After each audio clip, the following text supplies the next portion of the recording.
एक दिन एक व्यक्ति सर्कस देखने गया। वहाँ जब वह हाथियों के बाड़े के पास से गुजरा तो एक ऐसा दृश्य देखा कि वह हैरान रह गया। उसने देखा कि कुछ विशालकाय हाथियों को मात्र उनके सामने के पैर में रस्सी बांधकर रखा गया है। उसने सोच रखा था कि हाथियों को अवश्य बड़े पिंजरों में बंद कर रखा जाता होगा या फिर जंजीरों से बांधकर, लेकिन वहाँ का दृश्य तो बिल्कुल उलट था।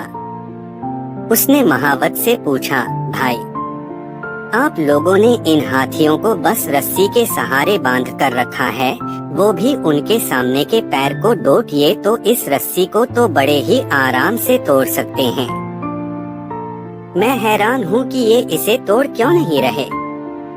महावत ने उसे बताया, ये हाथी जब छोटे थे तब से ही हम उसे इतनी ही मोटी रस्सी से बांधते आ रहे हैं। उस समय इन्होंने रस्सी तोड़ने की बहुत कोशिश की, लेकिन ये छोटे थे, इसलिए रस्सी को तोड़ पाना इनके सामर्थ्य के बाहर था।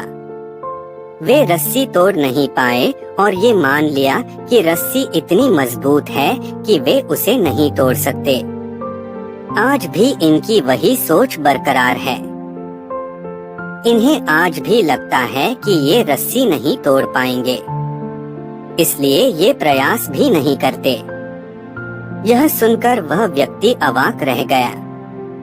सीख दोस्तों, उन हाथियों की तरह हम भी अपने जीवन में नकारात्मक सोच रूपी रस्सी से बंध जाते हैं। जीवन में किसी काम में प्राप्त हुई असफलता को हम मस्तिष्क में बिठा लेते हैं और यकीन करने लगते हैं कि एक बार किसी काम में असफल होने के बाद उसमें कभी सफलता प्राप्त नहीं होगी। इस नकारात्मक सोच के कारण हम कभी प्रयास ही नहीं करते। आवश्यकता है इस नकारात्मक सोच से बाहर निकलने की, उन कमियों को पहचानकर दूर करने की जो हमारी असफलता का कारण बनी। नकारात्मक सोच हमारी सफलता में सबसे बड़ी बाधक है।